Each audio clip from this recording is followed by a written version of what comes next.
Hi guys, welcome back to the show. It's your girl Sarah right here on Relax Radio, and we're getting very close to the final of this show. All right, and don't worry because I'll be here to keep you company all the way until 9 a.m. as well. So I have so much more to share with you as well, and hopefully Heba will be here as well to share, our thoughts and to share our opinions with you, so we can have a much more interesting, much more wholesome conversation with regard to everything that is happening around the world. All right. Now you're tuned in to Relax Radio and you're on the sunrise with me, Sarah, and I keep you company. I will keep you company rather all the way until 9 a.m.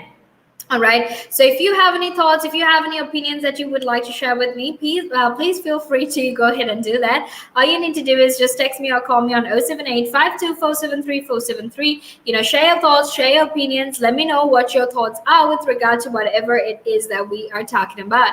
All right. And it's very important for you to keep in mind as well that you can like us on Facebook, follow us on Instagram, Twitter, and TikTok, and you can subscribe to our YouTube channel as well. Okay. And don't forget to download our app either, because that's available on both the Apple App Store and the Google Play Store. And, you can share your thoughts and opinions with me as well. So now let's actually talk about gambling and groceries. What exactly does this mean? Now, earlier we were talking about gambling. We were talking about how some of the or rather the highest concentration of gambling outlets were in fact in the most poorest parts of the country, right? And why exactly is that a problem?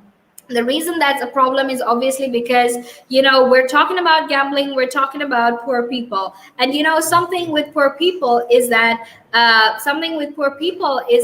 when it comes to people who are not economically, stable, people who aren't in a good financial situation, when you have these gambling outlets in poor parts of the city, you're essentially preying on these people and you're exploiting these people, because you know that A, they're not, they have, some of them have a gambling addiction, and B, they're poor, right? And when you're not economically, stable, when you're not financially stable, what you would do is you would try to gamble your money, so then because you think you can actually win more money, right? And that's just how it works, right? So it's important to keep that in mind as well.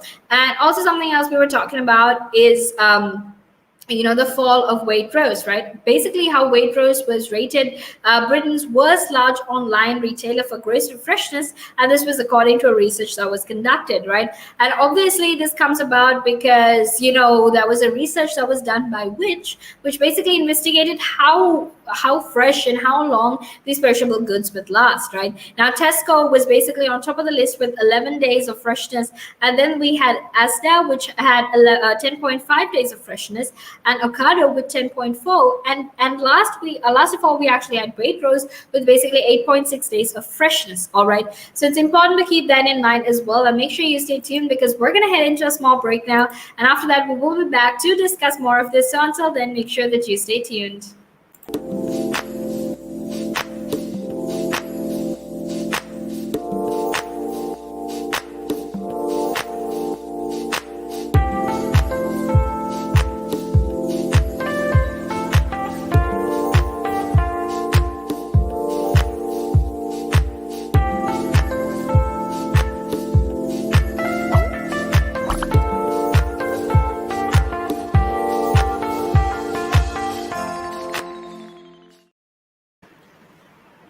Welcome back to the show. It is Sarah, and you're on the sunrise, and I'm super excited to be here because we're having a very informative and wholesome conversation with regard to gambling, with regard to groceries, and even offshore Afghan resettlement. All right. Now, like I spoke to you earlier, we know that the situation in Afghanistan is in fact quite terrible. It's quite heartbreaking, and it's very sad as well, right? Because you're seeing all of these women, these children, these men who have helped, the United States, have helped the United Kingdom, actually being abandoned at this point of time when they need help the most, right?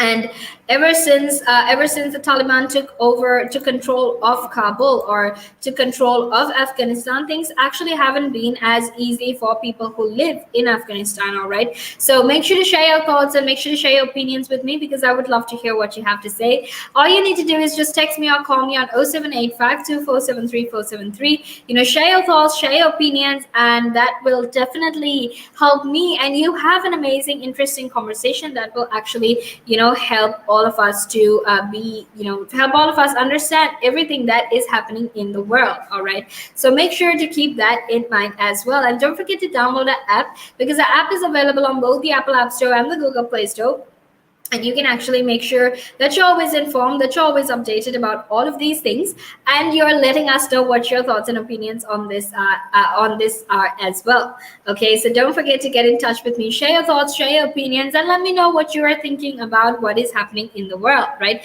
And now let's very quickly talk about the offshore settlement for Afghan refugees, right?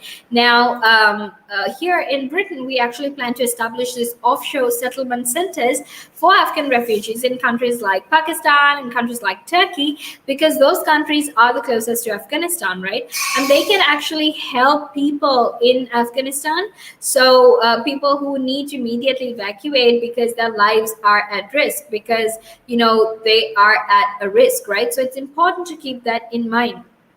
Right now, like I said, about 1,430 Afghans have actually been evacuated from Kabul since last Friday, and there's almost a similar amount of people who are still stuck in Kabul, right? Who are still stuck in Afghanistan, who have helped Britain during their 20 years in Afghanistan, and who immediately need evacuation. But it's hard to obviously get them out, because there's only a certain amount of days that these troops can stay in Afghanistan as well. That's 31st of August, and after that they can't stay, right?